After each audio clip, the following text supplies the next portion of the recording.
Shalom saudara, jumpa lagi dalam 2 menit menyeram iman. Hari ini kita akan merenungkan Yohanes 10 ayat 9 yang berkata, "Akulah pintu, barang siapa masuk melalui aku, ia akan selamat. Dan ia akan masuk dan keluar dan mendapatkan padang rumput." Ada janji yang luar biasa dari ayat ini, bahwa Yesus menganalogikan dirinya sebagai pintu. Berarti yang pertama kita tentu tahu bahwa pintu adalah merupakan satu sarana untuk melindungi. Ketika kita masuk mobil, kita ada pintu. Ketika kita masuk keluar rumah, pasti ada pintu. Kenapa? Supaya terlindungi, dilindungi, supaya aman. Dan kalau Yesus ada dalam hidup kita, maka Dia adalah perlindungan kita.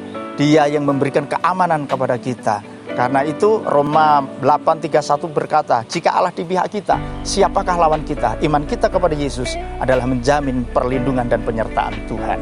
Yang kedua, pintu adalah pemisah antara ruang yang satu dengan ruang yang lain, ruang umum dan ruang khusus. Tahukah saudara, 1 Petrus 2 ayat 9 di sana berkata, kamulah bangsa yang terpilih, imamat yang rajani, bangsa yang kudus, umat kepunyaan Allah sendiri.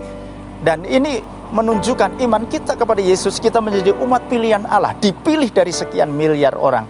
Tetapi kita dibedakan dengan bangsa-bangsa yang lain. Ini satu janji yang luar biasa. Karena itu, kalau Yesus ada dalam hidup kita, tentu saja kita bukan seperti kebanyakan orang, tetapi kita menjadi umat yang dikuduskan. Kalau Yesus ada dalam diri kita, Yesus adalah pintu, maka cara hidup kita pun berbeda dengan cara hidup orang-orang yang tidak mengenal Kristus, dengan pola dan sistem hidup duniawi ini. Tapi umat Tuhan, anak Allah, akan memiliki kehidupan yang terpisahkan, yang baru, yang ilahi. Yang ketiga, Yesus adalah pintu. Maka kita tahu bahwa pintu adalah sarana keluar masuk. Dan kita tahu bahwa di dalam Ulangan di sana berkata, aku akan memberkati ketika kamu keluar dan kamu akan diberkati ketika masuk. Keluar masuk kita diberkati oleh Tuhan.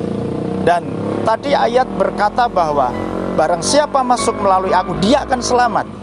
Dan dia akan masuk dan keluar mendapatkan padang rumput. Ini ada dua jaminan yang luar biasa. Hidup kekal Tuhan sediakan melalui keselamatan. Apalagi dalam kehidupan yang fana ini, kita akan menemukan padang rumput, dalam arti bahwa kebutuhan hidup kita di dunia ini Tuhan sediakan. Jika Yesus adalah pintu, maka ada jaminan pemeliharaan kehidupan. Tuhan Yesus memberkati. Salam damai.